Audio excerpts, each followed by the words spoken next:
Good morning to everyone. In our previous class, we were discussing the calculation of residential status. Let me discuss one more problem relating to the same concept. The question was asked in the 2019 question paper. See this one. Sri Vasu is a citizen of India. He left for France for the first time on 1/6/2016 and come back to India on 15/1/2018. Shri Vasu ಅನ್ನುವಂತಹ ವ್ಯಕ್ತಿಯು ಭಾರತ ದೇಶವನ್ನು ಪ್ರಪ್ರಥಮ ಬಾರಿಗೆ ಬಿಟ್ಟು France ದೇಶಕ್ಕೆ ಹೋಗ್ತಾ ಇರುವಂಥದ್ದು.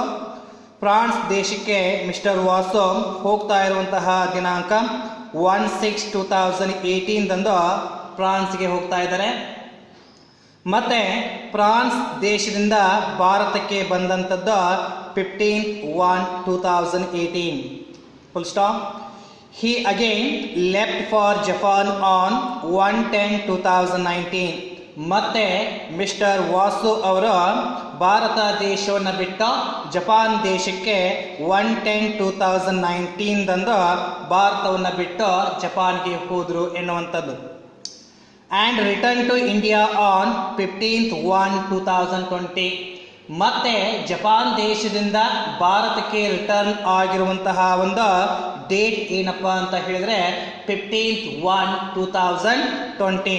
15/1/2020 mister Vasu ಮತ್ತೆ ಜಪಾನ್ ದೇಶದಿಂದ ಭಾರತಕ್ಕೆ ವಾಪಸ್ ಆದರು ಎನ್ನುವಂಥದ್ದು. So based upon these all informations, what they are asking here, they are asking to calculate the residential status for the previous year 2019-20. ಹಿಂದಿನ ವರ್ಷಕ್ಕೆ ಮಿಸ್ಟರ್ ವಾಸು ಒಂದು ಸ್ಥಿತಿಯನ್ನು ನೋಡಿದಾಗ ಅವರ ರೆಸಿಡೆನ್ಷಿಯಲ್ ಸ್ಟೇಟಸ್ ಏನು ಆಗುತ್ತೆ ಎಂಬುದನ್ನು ಕ್ಯಾಲ್ಕುಲೇಷನ್ ಮಾಡ್ರಿ ಅಂತ ಹೇಳಿ ಇಲ್ಲಿ ಕೇಳಿರುವಂಥದ್ದು. Let we solve this one.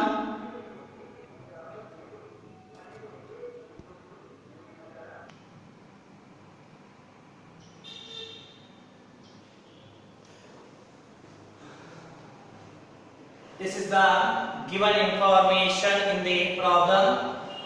So the name of the associate is Mr. Vasu. So here in the form of the given information, we are writing how many days Mr. Vasu is in India. So ಇಲ್ಲಿ date ಗಳನ್ನು ನೋಡಿದಾಗ mister Vasu ಎಷ್ಟು ದಿನಗಳವರೆಗೆ ಆತ ಭಾರತ ದೇಶದಲ್ಲಿ ಇದ್ರು ಎಂಬುದನ್ನ ನಾವಿಲ್ಲಿ ಗಿವನ್ ಇನ್ಫಾರ್ಮೇಶನ್ ಮುಖಾಂತರ ಬರಿತಾ ಇದ್ದೀವಿ. ಪ್ರಾಬ್ಲಮ್ ಅಲ್ಲಿ ಇನ್ಫಾರ್ಮೇಶನ್ ಅಂದ್ರೆ ಮಿಸ್ಟರ್ ವಾಸು ಅವರು ಫಾರ್ ದ ಫಸ್ಟ್ ಟೈಮ್ ಭಾರತವನ್ನ ಬಿಟ್ಟು ಹೋಗ್ತಾ ಇದ್ದಾರೆ. ಅದು ಫ್ರಾನ್ಸ್ಗೆ ಯಾವಾಗ ಅಂತಂದ್ರೆ 1/6/2018ಗೆ 1/6/2018 ಭಾರತ ದೇಶವನ್ನ ಮಿಸ್ಟರ್ ವಾಸು ಪ್ರಪ್ರಥಮ ಬಾರಿಗೆ ಬಿಟ್ಟು ಹೋಗ್ತಾ ಇದ್ದಾರೆ. ಇದರ ಅರ್ಥ ಏನು ಅಂತಂದ್ರೆ ಇಲ್ಲಿ ಬಿಫೋರ್ 1/6/2018 ಅಂದ್ರೆ 1/6/2018ಕ್ಕಿಂತ ಮುಂಚೆ ಮಿಸ್ಟರ್ ವಾಸು ಎಲ್ಲಿದ್ರಪ್ಪ ಅಂದ್ರೆ ಭಾರತದಲ್ಲೇ ಇದ್ರು ಎಂಬುದನ್ನ ಅರ್ಥ ಮಾಡ್ಕೋಬೇಕು. So before 1/6/2018 mister Vasu was in India only. ನಂತರ ಸೊ 15/1/2018ಗೆ ಫ್ರಾನ್ಸ್ ಇಂದ ರಿಟರ್ನ್ ಆಗ್ತಾರೆ. ಭಾರತ ದೇಶಕ್ಕೆ ಬಂದಂತದ್ದು 15/1/2018. ಅಲ್ಲಿಂದ ಮತ್ತೆ 1/10/2019 ವರೆಗೂ ಭಾರತದಲ್ಲೇ ಇರ್ತಾರೆ. ಫ್ರಾನ್ಸ್ ದೇಶದಿಂದ ಬಂದಂತದ್ದು 15/1/2018ಗೆ 15/1/2018ಗೆ.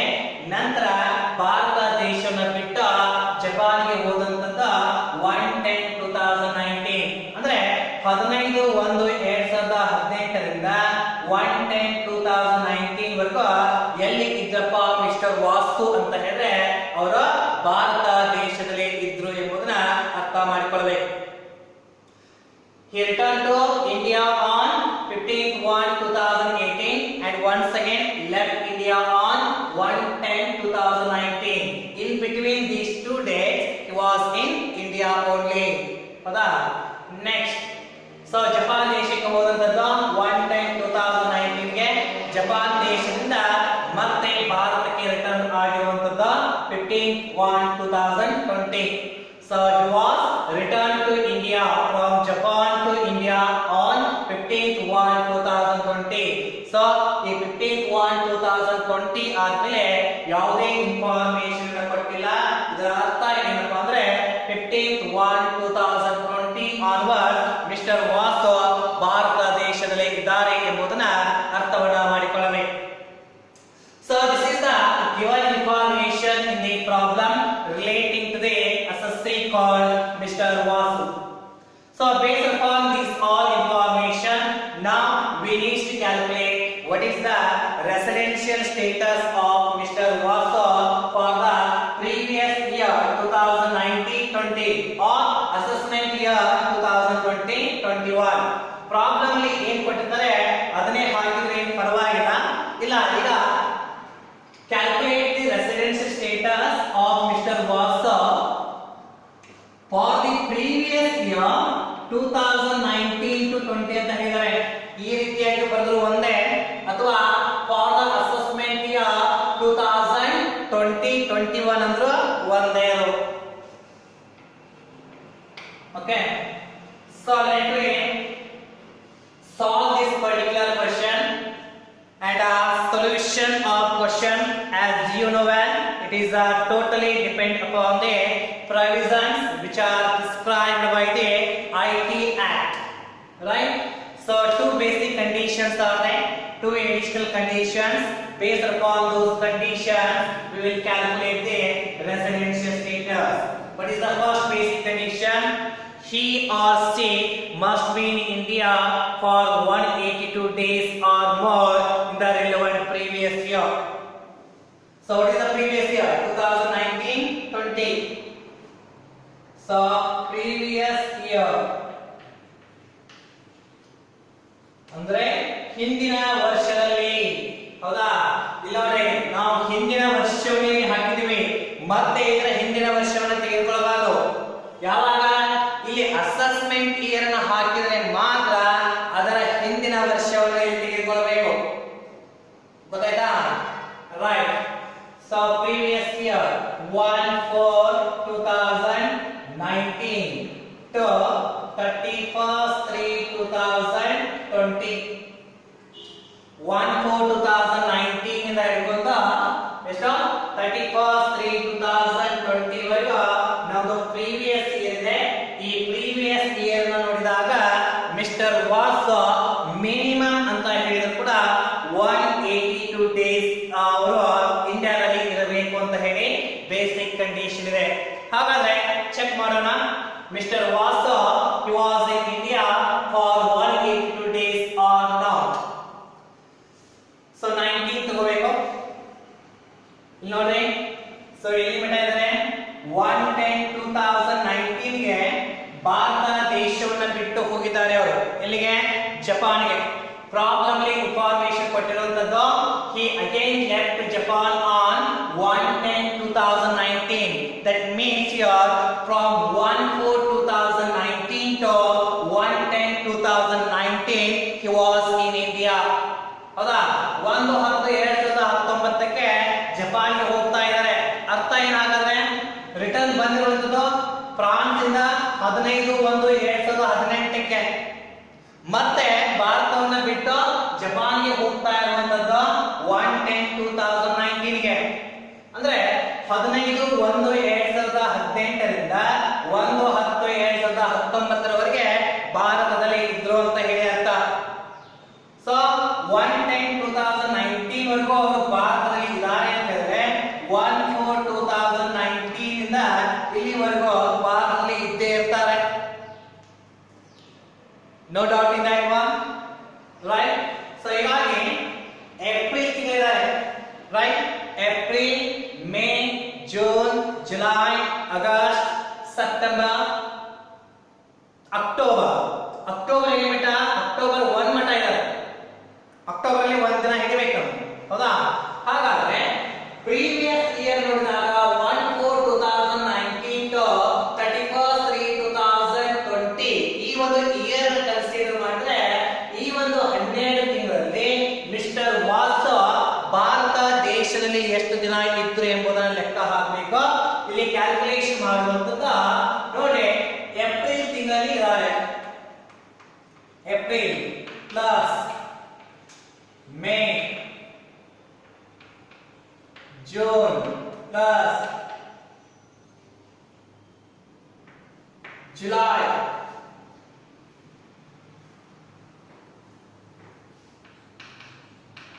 अगस्त, सितंबर, अक्टूबर प्लस नवंबर. ಒಂದು ಹೊತ್ತು ರೈಟ್.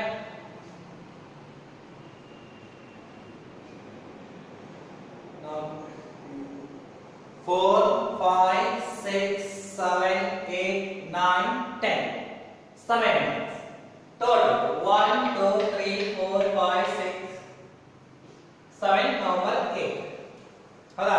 ಅಂದ್ರೆ April, May, June, July, August, September, October ಇದೆ ಹೌದಾ.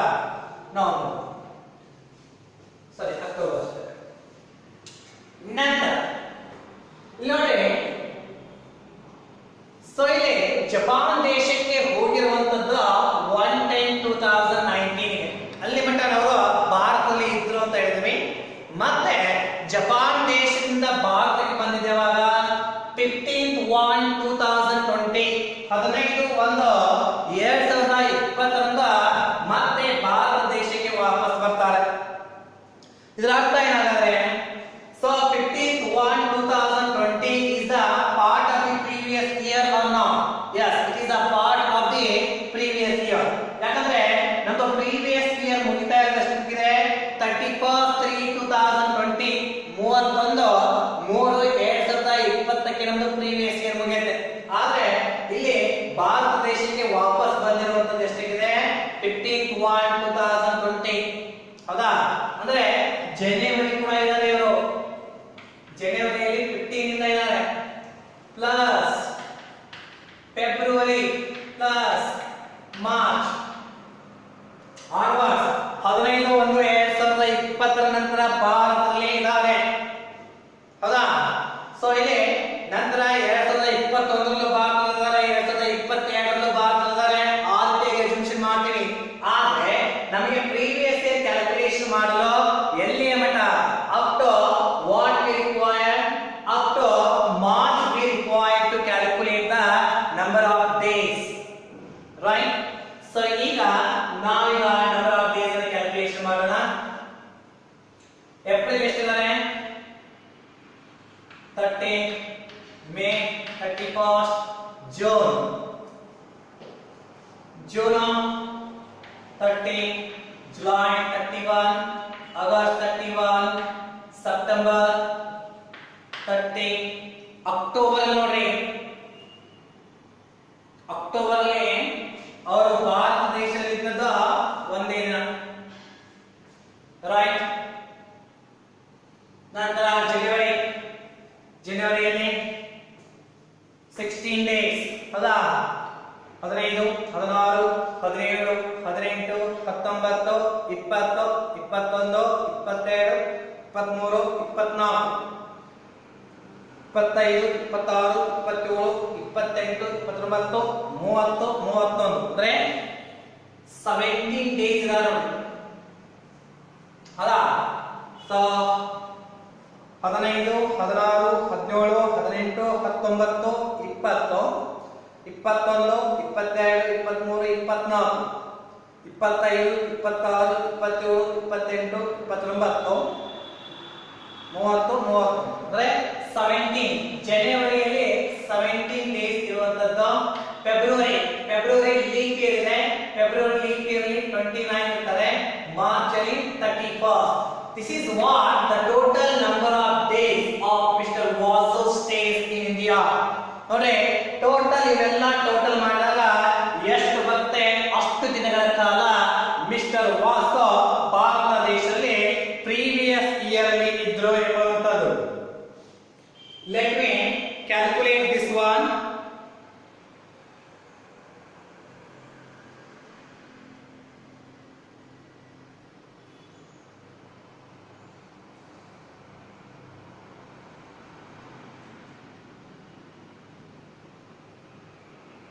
30 plus 31 plus 30 plus 31 plus 31 plus 30 plus 1 plus 17 plus 29 plus 31. So total he was in India in the previous year is a 261 days. How long?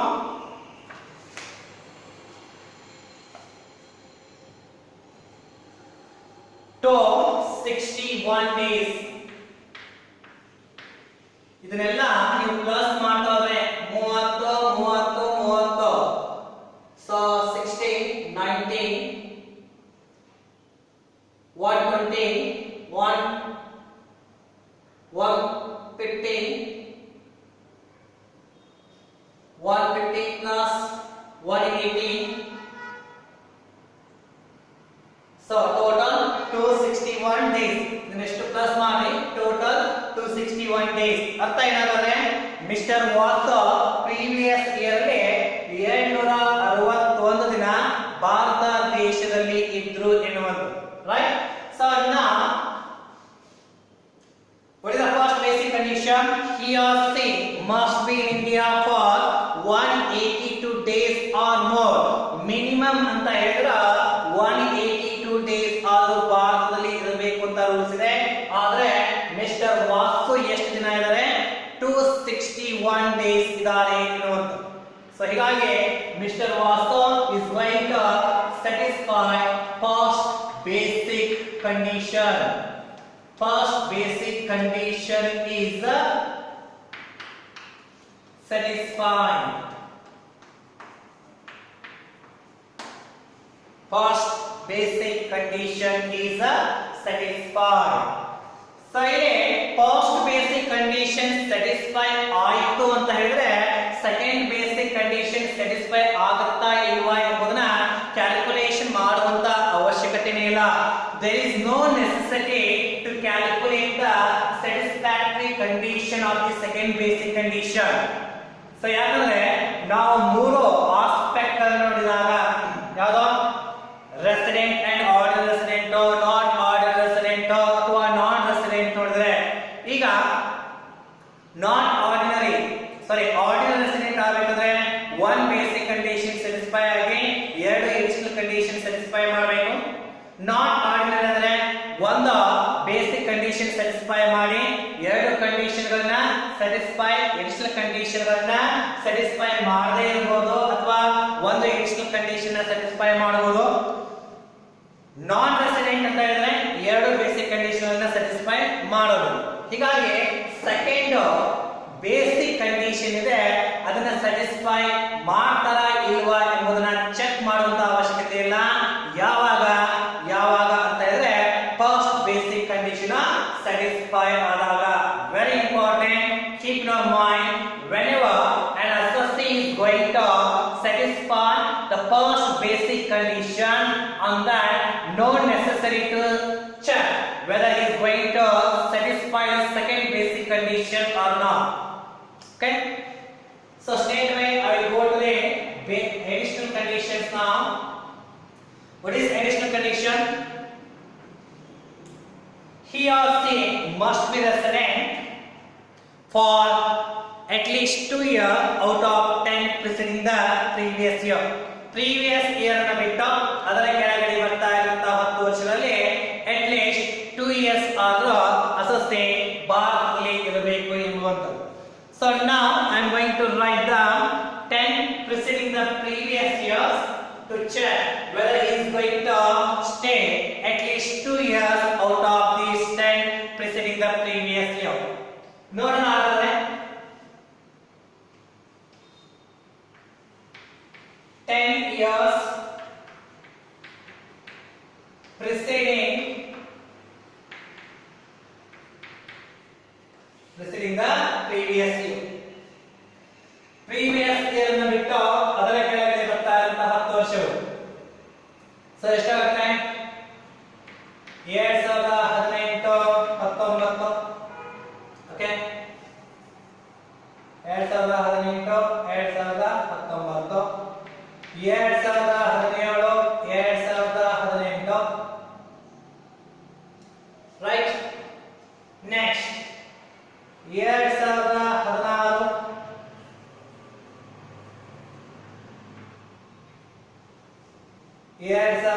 2017, 2015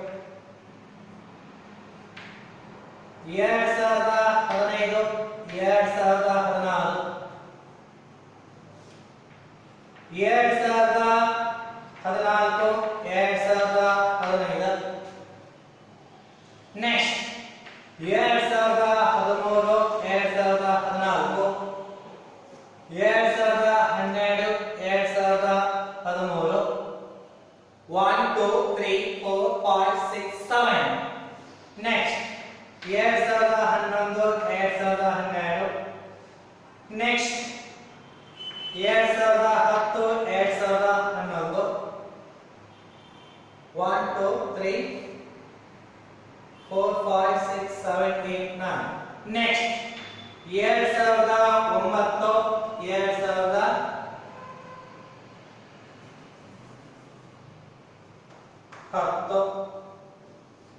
So these are the 10 preceding the previous year. 19 20 previous year ಅಂದ್ರೆ ಅದರ ಕೆಳಗೆ ಬರ್ತಾ ಇರುವಂತ ವರ್ಷ 18 19 17 18 16 17 15 16 ಈ ರೀತಿಯಾಗಿ 10 years ಅನ್ನು ನೋಡಿದಾಗ ಆ mister Vasco at least 2 years ಆದರೂ ಭಾರತ ದೇಶದಲ್ಲಿ ಇರಬೇಕು ಅಂತ ಹೇಳಿ ಕಂಡೀಷನ್ ಇರುವಂತ. Let me see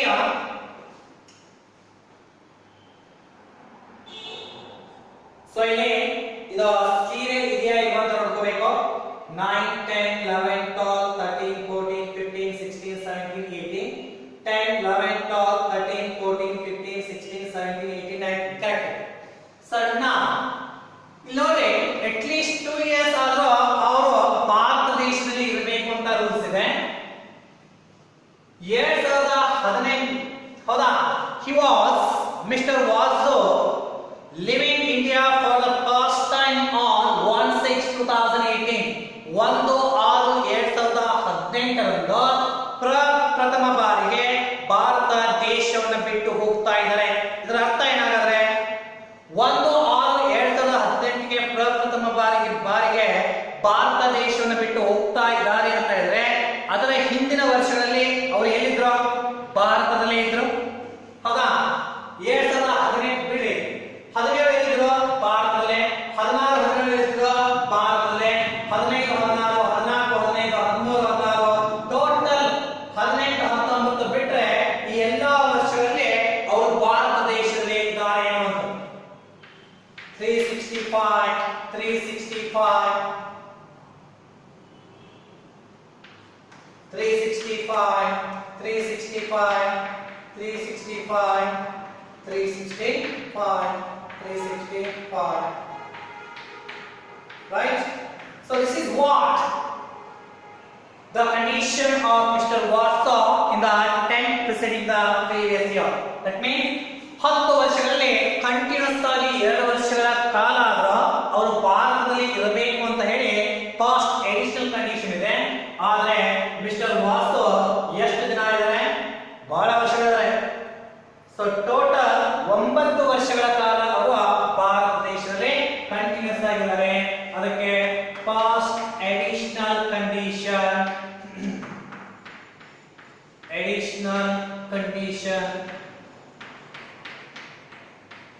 is satisfied. First additional condition satisfied ಆದಂಗಾಯ್ತು. So after the satisfaction of the first additional condition, we need to check here second additional condition. One, so first additional condition check ಆಗಿದೆ, ಅವರು satisfy ಆಗಿದ್ದಾರೆ ಅಂದ್ರೆ ಇನ್ನೊಂದು additional condition ಏನಾದರೂ ಅವರು satisfy ಮಾಡಿದ್ರೆ automatically ಅವರ ಒಂದು status resident and ordinary resident ಆಗುತ್ತೆ. ಒಂದು ವೇಳೆ ಇದೇ ಒಂದು ಪ್ರಾಬ್ಲಮ್ ಅಲ್ಲಿ ಫಸ್ಟ್ ಬೇಸಿಕ್ ಕಂಡೀಷನ್ ಸ್ಯಾಟಿಸ್ಫೈ ಮಾಡಿದ್ದಾರೆ, ನಂತರ ಫಸ್ಟ್ ಎಡಿಷನಲ್ ಕಂಡೀಷನ್ ಸ್ಯಾಟಿಸ್ಫೈ ಮಾಡಿಲ್ಲ ಅಂತಂದ್ರೆ ನಾವು next second additional condition satisfy ಆಗ್ತಾರಾ ಇಲ್ವಾ ಎಂಬುದನ್ನ ಚೆಕ್ ಮಾಡೋದು ಬೇಡ. ಯಾಕಂದ್ರೆ ಯಾವಾಗ ಅವರು ಫಸ್ಟ್ ಎಡಿಷನಲ್ ಕಂಡೀಷನ್ ಸ್ಯಾಟಿಸ್ಫೈ ಮಾಡೋದಿಲ್ಲ, ಆಟೋಮೆಟಿಕಲಿ ಅವರ ಸ್ಟೇಟಸ್ ಏನಾಗುತ್ತೆ, ನಾಟ್ ಆರ್ಡಿನರಿ ರೆಸಿಡೆಂಟ್ ಆಗುತ್ತೆ. Okay, so now in this problem he was satisfied the first additional condition. Now it is a inevitable situation on part of us to check the second additional condition. What is second additional condition? He or she must be in India for 730 days out of 7 preceding the previous year. Previous year ನ ಬಿಟ್ಟು ಅದರ ಕೆಳಗಡೆ ಬರ್ತಾ ಇರುವಂತಹ 7 ವರ್ಷಗಳಲ್ಲಿ ಅವರು ಭಾರತದಲ್ಲಿ minimum ಅಂತ ಹೇಳಿದ್ರೆ 730 ಡೇಸ್ ಇರಬೇಕು. 7 years preceding the previous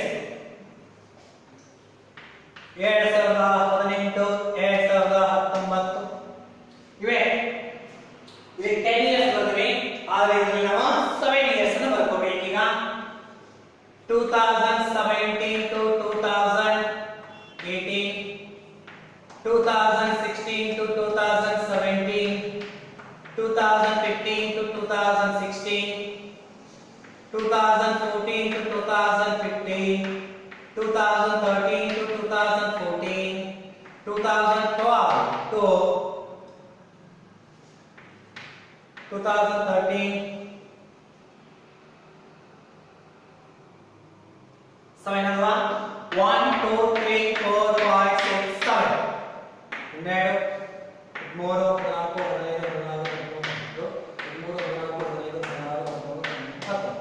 right. So these are the 7 years preceding the previous year.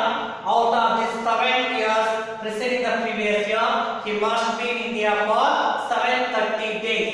So first year ಅಲ್ಲಿ ಅಂದ್ರೆ or yearly ಬಿಡಿ, ಇಲ್ಲಿ 17 18 ಪ್ರಥಮ ಬಾರಿಗೆ ಯಾವಾಗ ಇಂಡಿಯಾವನ್ನ ಬಿಟ್ಟು ಹೋಗಿದ್ರು ಅವರು 1/6/2018 ಹೋಗಿದ್ರು. ಅದರ ಹಿಂದಗಡೆ ಎಲ್ಲ ಭಾರತ ದೇಶದಲ್ಲಿ ಇದ್ರು ಅಂತ ಹೇಳಿದ್ರೆ 365 ಡೇಸ್ ಇದ್ದಾರೆ, 365 ಡೇಸ್ ಇದ್ದಾರೆ. ಸೊ ನೋಡಿ 2018 ಮುಂಚೆ ಅವರೆಲ್ಲ ಭಾರತ ದೇಶದಲ್ಲಿ ಇದ್ದಾರೆ ಅಂತಂದ್ರೆ 730 ಡೇಸ್ ಗಿಂತ ಜಾಸ್ತಿನೇ ಇದ್ದಾರೆ ಅವರು, ಹೌದಾ? So what we can say here based upon this second additional condition, second additional condition is satisfied.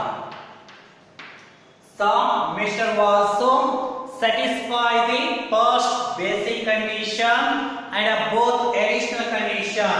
Based upon this we can write a conclusion here. Conclusion: Mr. Vasu or Sri Vasu satisfies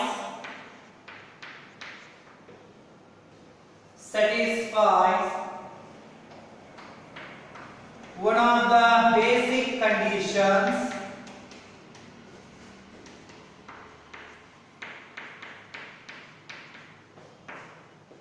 and both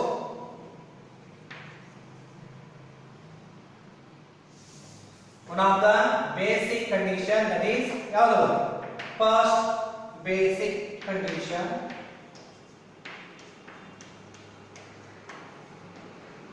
and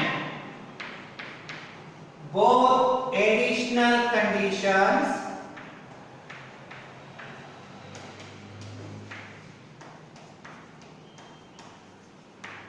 hence his status will be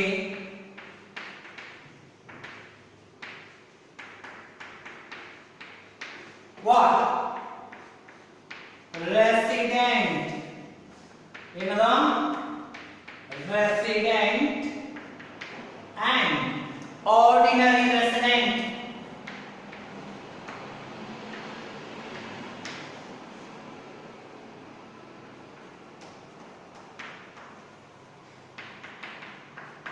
So this is what the problem which was asked in the 2019 question paper. So very easy, just go through the conditions and in accordance with the condition, understand the problem first, later solve the question. Okay? In the next class, we will discuss 2018 question paper. Later, we will move forward the next very important concept, tax, incidence of tax, and that particular concept will be asked in the examination for 15 marks. Very easy, very easy one, but we need to understand certain